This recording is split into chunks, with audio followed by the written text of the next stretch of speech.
What's going on, Dodgers Nation? D-Mac here. You can follow me on Twitter and Instagram at DMac_LA. Should the Dodgers sign Zack Greinke? We're going to talk about that in just a second. But quick reminder for all things Dodger baseball all offseason long, be sure to hit that subscribe button, hit that notification bell, and if you want to see us post even more Dodgers content, smash that like button. And as always, I'm with your takes down below in the comment section. Today's Dodgers Nation question of the day. Should the Dodgers consider signing Zack Greinke? Give me a Y for yes or give me an N for no. And also, how many hats or jerseys would you give him on the Dodgers Dream Free Agent Meter? Let me know down below. And for all latest Dodgers news, head over to DodgersNation.com. So we are going to fill this Dodgers rotation out one way or the other, whether it be by signing players, trading for players. But whenever a move happens, I want to make sure that you guys already saw it here first, whether it be a more obscure move, something a little more mainstream. We're going to try to cover it all here during the off season. Now, today we're going to talk about old friend Zack Greinke. Now, when Greinke was with the Dodgers, he was one of the best pitchers in the game. In 2015, Greinke finished with the lowest ERA in Major League Baseball at 1.66, the lowest WHIP at .844. He had the highest ERA plus at 2.22, and he finished with the second lowest single season ERA in Dodgers team history behind Rue Marquard back in 1916, who posted a 1.58 ERA. And not to go too far down this rabbit hole, but that wasn't even the lowest ERA posted that year. The lowest was Ferdy Shupp, who posted a .90 ERA. But getting back to Zack Greinke, before we talk about whether or not the Dodgers should sign him or not this offseason, Justin Turner appeared on Chris Rose's podcast, and he talked about how Zack Greinke impacted his entire career and made him the hitter he is today. JT told Chris Rose the Zack Greinke story. He helped me kind of become the hitter that I am today because I actually sat next to him on the bench one night, and I asked him, I said, Greinke, if you were pitching to me, how do you get me out? And in Greinke fashion, he'll be like, well, he won't answer you. He'll say, let me go look at something. I'll go look it up, and then I'll get back to you. So the next day he gets back to me and I'm like, well, what do you got? And he's like, I would throw you 100 straight fastballs away. And I said, what are you talking about? Like 70% of my hits are the other way. And he's like, yeah, but all your hits are closer to you.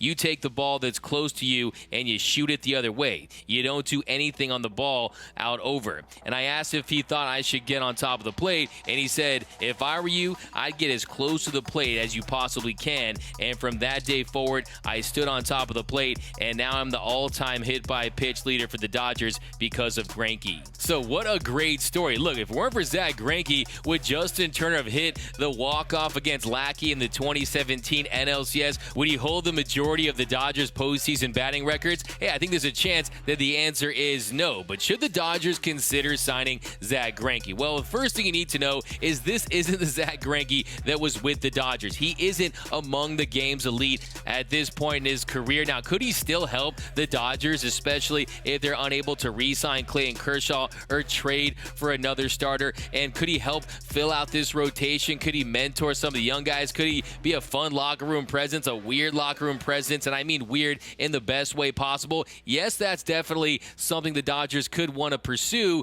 But before we get into that, you know I bring my facts to the fight. So let's dive into the numbers for Zack Greinke. So last season with the Houston Astros, Zack Greinke, at age 37, he posted a 4.16 ERA, a 4.39 xERA, a 4.71 FIP, a 4.21 xFIP. He posted a 1.17 WHIP. Opponents hit 249 off of him. But there are some numbers that are trending in the wrong direction for Zack Greinke. Last season, he posted a 17.2 K percentage. That was down from 24.5% in 2020, and then a 23.1% K percentage in 2019. League average is around 23.8%, so that number is way down. The walks did go up as well from 3.3% in 2020 to 5.2% in 2021. Still an elite number. League average is around 9%, so not too concerned there, but really the big concern is the home runs. Last season, a 1.58 home runs per 9. So he served up a career-high 30 bombs last season. He ended up throwing 171 innings last season, made 30 appearances, 29 starts, and he was really solid for most of the year. Up until late August, he had a 3.41 ERA, and then he gave up 20 earned runs in his last 4 regular season appearances in 15 1/3 innings pitched. So yeah, he really just struggled there towards the end. He did have a nice start in the World Series, pitched 4 scoreless against the Atlanta Braves, and if you look at his StatCast metrics, the only category he's elite in is that walk percentage. He's in the 92nd percentile. He's in the 68th percentile in hard hit percentage, 60th percentile in chase rate, but 11th percentile in K percentage, 18th percentile in whip percentage, 7th percentile in fastball velocity. Last year, he averaged 89 miles per hour on his four-seam fastball. He threw it at a 39.8% clip. Then he goes with the changeup 22.1% of the time, the curveball 16.2%, the slide piece at 15.4%, the two-seam at 5.9%, and then look at the eephus pitch at 0.1%. He threw it 52.2 miles per hour last season. Now, if you look at the FanGraphs Steamer projections for next year, it has him throwing 160 pitches with a 4.42 ERA, a 4.38 FIP, a 4.27 xFIP, a 1.9 WAR in 160 innings pitched.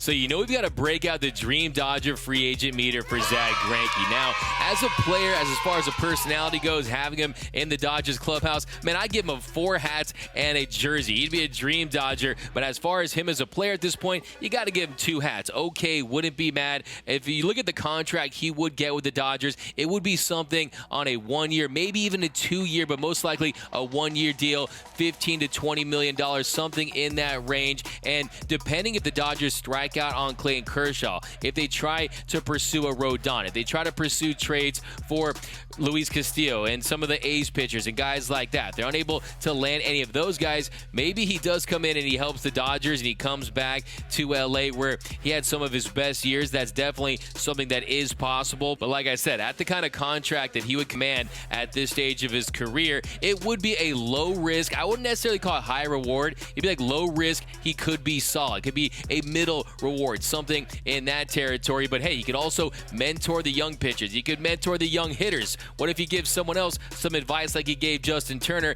and you see what happened in his career? So it'd be fun to have Zack Greinke back. I do think he ends up signing a deal with another team, but it'll be interesting to see if the Dodgers have to go to that level because they struck out on some of their other targets when it comes to filling out this starting rotation. So if we're talking about Zack Greinke at that point, it might be some bad news about next season. But let me know down below in the comment section, do you want to see the Dodgers sign Zack Greinke? How many hats or jerseys would you give him on the Dream Dodger free agent meter? Let me know down below. My name is D-Mac. You can follow me on Twitter and Instagram at DMac_LA. For all things Dodger baseball all off-season long, be sure to hit that subscribe button, hit that notification bell, and if you want to see us post even more Dodgers content, smash that like button. For all latest Dodgers Nation merch, head over to GearUp.LA. Some of the best Dodgers t-shirt designs in the game. Head over to www.gearup.la. Get merched up for Christmas and the holiday season. Download the new Dodgers Nation app for my Android and iPhone users. For latest Dodgers news, head over to DodgersNation.com. And until next time, think blue, bleed blue, and I'm out.